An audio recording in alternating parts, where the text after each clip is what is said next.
दोस्तों नमस्कार, स्वागत है आपका फिर से नई वीडियो में। दोस्तों आज की वीडियो में हम देखने वाले दोस्तों मातृभूमि के लिए खंड काव्य के तृतीय सर्ग का सारांश कथानक लिखिए। तो चलिए इसको देख लेते हैं, वीडियो का इंटरेस्टिंग होने वाली है। तो चलिए इस वीडियो को स्टार्ट करते हैं, क्योंकि दोस्तों यह प्रश्न परीक्षा की दृष्टि से very very very very very important है। तो चलिए दोस्तों देख लेते हैं। दोस्तों यह है तृतीय सर्ग बलिदान। तो चलिए दोस्तों देख लेते हैं। तृतीय सर्ग का आरंभ चंद्रशेखर आजाद और उनके मित्र रुद्र के मध्य हो रही वार्तालाप से आरंभ होता है। वे दोनों इस समय सतार नदी के किनारे बैठे हुए हैं। आजाद चिंतामग्न होकर रुद्र से कहते हैं कि आखिर हमारी पावन भूमि कब तक गुलाम रहेगी। तब रुद्र उन्हें समझाते हैं कि हमारे काफी मित्र पकड़े गए हैं, कहीं तुम भी अत्याचारी अंग्रेजों की गिरफ्त में न आ जाओ। आजाद उसकी बातें सुनकर अधीर हो गए। सूर्य की लालिमा में गुस्से से उनका मुख और भी लाल हो गया और वह कहने लगे, अंग्रेजों ने अब तक हमें पीड़ा ही दी है, मैं भी अंग्रेजों का शासन समाप्त करके ही रहूंगा। बिस्मिल अशफाक, खुदीराम बोस, रोशन, यतेंद्र, भामा बादशाह जफर के बेटे आदि को उन्होंने मार दिया। भगत सिंह और राजगुरु को भी प्राणदंड मिला है और वे भी कैद में हैं। इनका बदला लेने के लिए और भारत माँ को स्वतंत्र करने के लिए मैं निश्चय ही मजबूर होकर लड़ूंगा।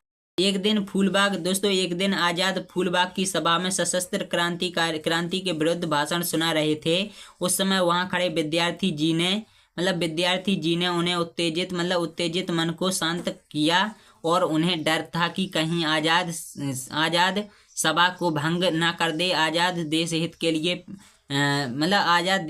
लिए प्रयाग जाकर जवाहरलाल नेहरू तथा पुरुषोत्तम दास टंडन से मिलकर भावी योजना बनाना चाहते थे। उसके बाद उनका अहमदाबाद जाने का विचार था। चंद्रशेखर आजाद प्रयाग में स्थित अल्फ्रेड पार्क में अपने मित्रों के साथ गंभीर वार्तालाप कर रहे थे। वह पार्क दिन रात सूना पड़ा रहता था। शायद वह अपने मित्रों के साथ वहां किसी का इंतजार कर रहे थे, परंतु अवधि बीत जाने पर उसके न आने पर वहां से निकलने वाले थे। उन्हें लगा कि उनके साथ गद्दारी हुई है। तभी पुलिस की गाड़ी वहां आकर रुकी। उनका शक सही निकला और उन्होंने उसी क्षण मित्रों को विदा किया और बंदूक में गोलियां भरकर मोर्चा संभाल लिया।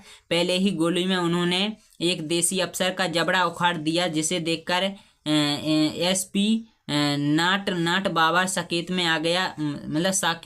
में आ गया और 1 घंटे तक पुलिस और आजाद के बीच भयंकर युद्ध हुआ। आजाद का साहस देखकर पुलिस बल सहम गया था। लड़ते लड़ते नाट बाबर की कलाई भी आजाद की गोली से उड़ गई थी। दोस्तों भारत की कोटि कोटि जनता का मुक्ति सिपाही एकाकी लड़ता था। साहस था सीमा थी शासन सत्ता की।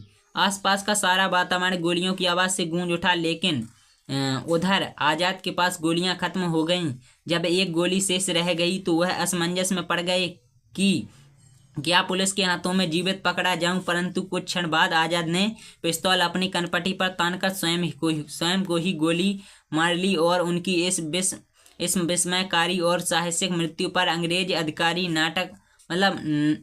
नाट बाबर का संदेह था। इसलिए उसने आजाद के मृत शरीर के पास पहुंचकर उनके पैर पर गोली मारकर यह परख की कि वह जिंदा तो नहीं है। उनकी मृत्यु ने पूरे देश को स्तब्ध कर दिया और अपने इस महान नायक को खोकर जनता की आंखें गीली थीं और आज भी साधारण जन आजाद के नाम को बड़ी श्रद्धा से याद करते हैं और उनके शौर्य की गाथा गाते हैं। और दोस्तों मरने पर भी डर रहा जर्नैल बनकर क्षुद्र, तुम राष्ट्र के साहस शौर्य समुद्र, गाकर तेरा चरित्र यह मिटता हर्ष विवाद, और राष्ट्र प्रेम जगता प्रबल शौर्य मूर्ति आजाद। तो दोस्तों आशा करता हूँ कि आप लोगों को वीडियो पसंद आए। अगर वीडियो पसंद आए लाइक शेयर करें, चैनल को सब्सक्राइब